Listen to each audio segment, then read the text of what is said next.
Our next topic is the angle sum of a triangle. I got tired of writing triangle after having written it 0 times. So I'm going to use the symbol. Anytime you see this in this context, that's the standard. Just like we have, this stands for angle. This stands for parallel. This is perpendicular. I don't even want to write it out. This is triangle.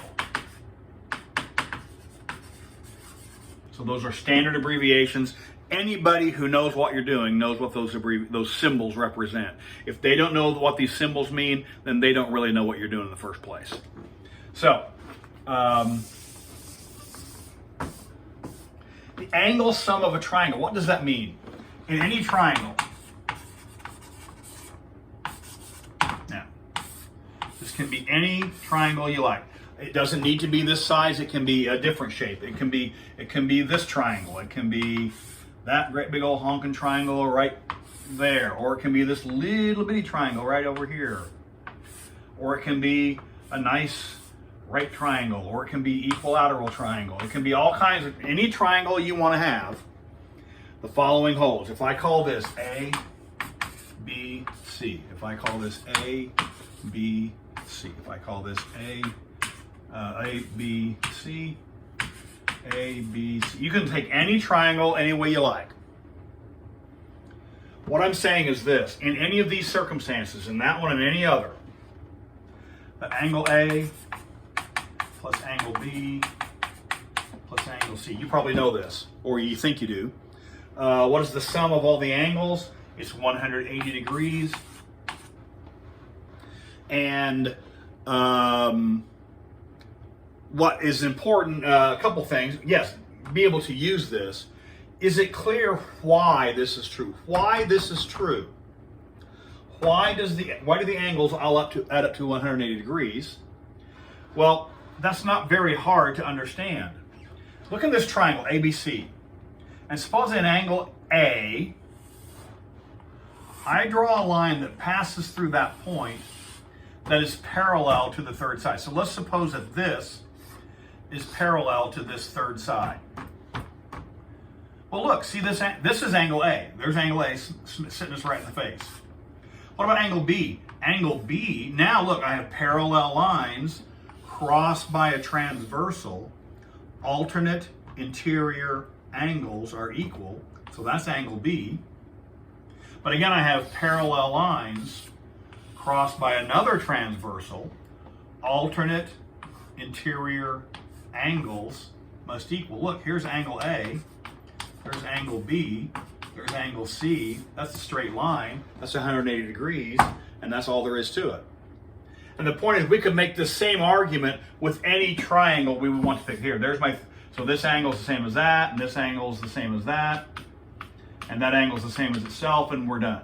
And we could do the same thing here. That angle, that's the same as that. That's the same. So any triangle we pick, we can make the same argument. And so the point is, the interior angles of any triangle add to 180 degrees. The interior angles of any triangle add up to 180 degrees.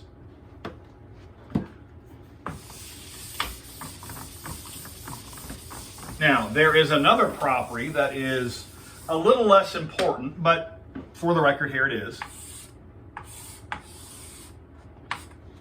A, B, C. Sometimes students say, why do you number it differently this time? Because it doesn't matter how you letter this. It doesn't matter how you letter it. You can put the letters on any way you like, but once you've chosen them, you got to stick with them for the rest of the problem. There's something called an exterior angle of a triangle. An exterior angle of a triangle is this. Extend one side. This is an exterior angle. You can do that any one of the three angles. You can do exterior angle here, exterior angle here, exterior angle here. All right? And so, this angle, if I call this angle 1, I don't want to call it angle C because angle C is considered to be the interior angle. Angle A is the interior. B is the interior.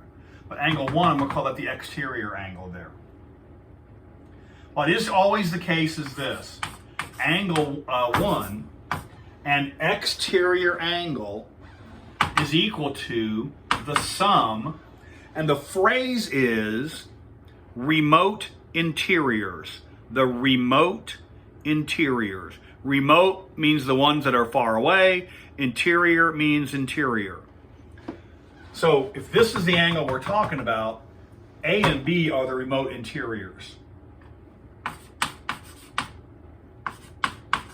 So the exterior angle at C is equal to angle A plus B.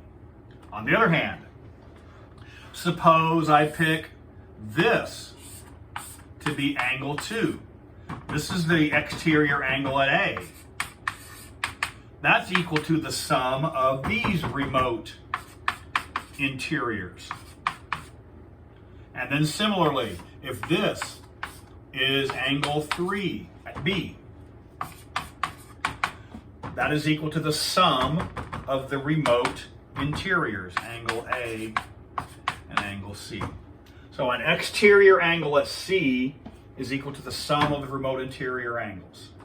And that's true for any either A, B, or C.